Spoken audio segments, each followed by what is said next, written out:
पुत्रदा एकादशी व्रत कथा। युधिष्ठिर श्री कृष्ण से बोलते हैं, कृपा करके पौष मास के शुक्ल पक्ष की एकादशी का माहात्म्य बतलाइए। उसका नाम क्या है, उसे करने की विधि क्या है, उसमें किस देवता का पूजन किया जाता है। भगवान श्री कृष्ण ने कहा, राजन, पौष मास के शुक्ल पक्ष की जो एकादशी है उसका नाम पुत्रदा है।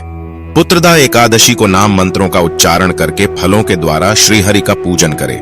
मित्रों, पुत्रदा एकादशी व्रत का पूर्ण लाभ तभी मिलेगा जब आप इस व्रत कथा को पूरा सुनते हैं। श्री कृष्ण आगे कहते हैं, नारियल के फल, सुपारी, बिजौरा नींबू, जमीरा नींबू, अनार, सुंदर आंवला, लौंग, बेर तथा विशेषत आम के फलों से देव देवेश्वर श्रीहरि की पूजा करनी चाहिए। इसी प्रकार धूप दीप से भी भगवान की अर्चना करें।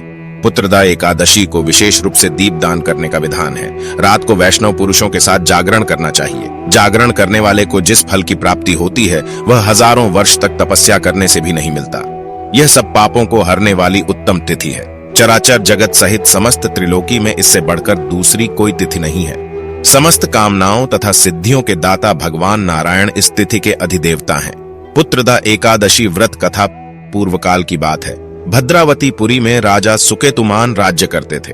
उनकी रानी का नाम चंपा था। राजा को बहुत समय तक कोई वंशधर पुत्र नहीं प्राप्त हुआ, इसलिए दोनों पति पत्नी सदा चिंता और शोक में डूबे रहते थे।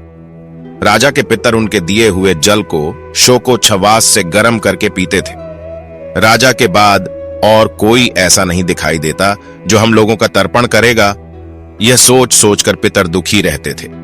एक दिन राजा घोड़े पर सवार हो गहन वन में चले गए। पुरोहित आदि किसी को भी इस बात का पता न था। मृग और पक्षियों से सेवित उस सघन वन में राजा भ्रमण करने लगे। मार्ग में कहीं सियार की बोली सुनाई पड़ती थी तो कहीं उल्लुओं की। जहां तहां भालू और मृग दृष्टिगोचर हो रहे थे। इस प्रकार घूम घूम कर राजा वन की शोभा देख रहे थे। इतने में दोपहर हो गई।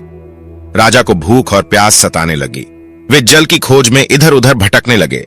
किसी पुण्य के प्रभाव से उन्हें एक उत्तम सरोवर दिखाई दिया जिसके समीप मुनियों के बहुत से आश्रम थे। शोभाशाली नरेश ने उन आश्रमों की ओर देखा। उस समय शुभ की सूचना देने वाले शकुन होने लगे। राजा का दाहिना नेत्र और दाहिना हाथ फड़कने लगा जो उत्तम फल की सूचना दे रहा था। सरोवर के तट पर बहुत से मुनि वेद पाठ कर रहे थे। उन्हें देखकर राजा को बड़ा हर्ष हुआ। वे घोड़े से उतरकर मुनियों के सामने खड़े हो गए और एक एक करके उन सबकी वंदना करने लगे। वे मुनि उत्तम व्रत का पालन करने वाले थे। जब राजा ने हाथ जोड़कर बारंबार दंडवत किया तब मुनि बोले, राजन, हम लोग तुम पर प्रसन्न हैं। राजा बोले, आप लोग कौन हैं? आपके नाम क्या हैं तथा आप लोग किस लिए यहां एकत्रित हुए हैं? कृपया यह सब बताइए। मुनि बोले, राजन, हम लोग विश्वेदेव हैं। यहां स्नान के लिए आए हैं। माघ मास निकट आया है। आज से 5वें दिन माघ का स्नान आरंभ हो जाएगा।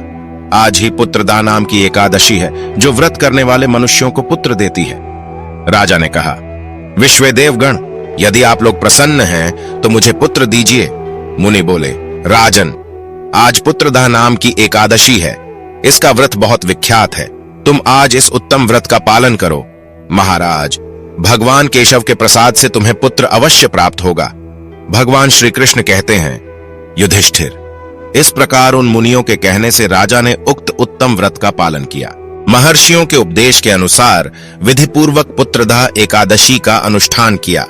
फिर द्वादशी को पारण करके मुनियों के चरणों में बारंबार मस्तक झुकाकर राजा अपने घर आए। तदनंतर रानी ने गर्भ धारण किया। प्रसव काल आने पर पुण्यकर्मा राजा को तेजस्वी पुत्र प्राप्त हुआ जिसने अपने गुणों से पिता को संतुष्ट कर दिया। वह प्रजा का पालक हुआ। इसीलिए राजन, पुत्रदा का उत्तम व्रत अवश्य करना चाहिए। मैंने लोगों के हित के लिए तुम्हारे सामने इसका वर्णन किया है। जो मनुष्य एकाग्र चित्त होकर पुत्रदा एकादशी का व्रत करते हैं वे इस लोक में पुत्र पाकर मृत्यु के पश्चात स्वर्गगामी होते हैं। मित्रों, इस कथा को अपने मित्रों और परिचितों को शेयर करें। साथ ही ऐसे ही व्रत तथा पौराणिक कथाओं के लिए दिव्य लीला चैनल को सब्सक्राइब करना ना भूलें। जय श्री हरि।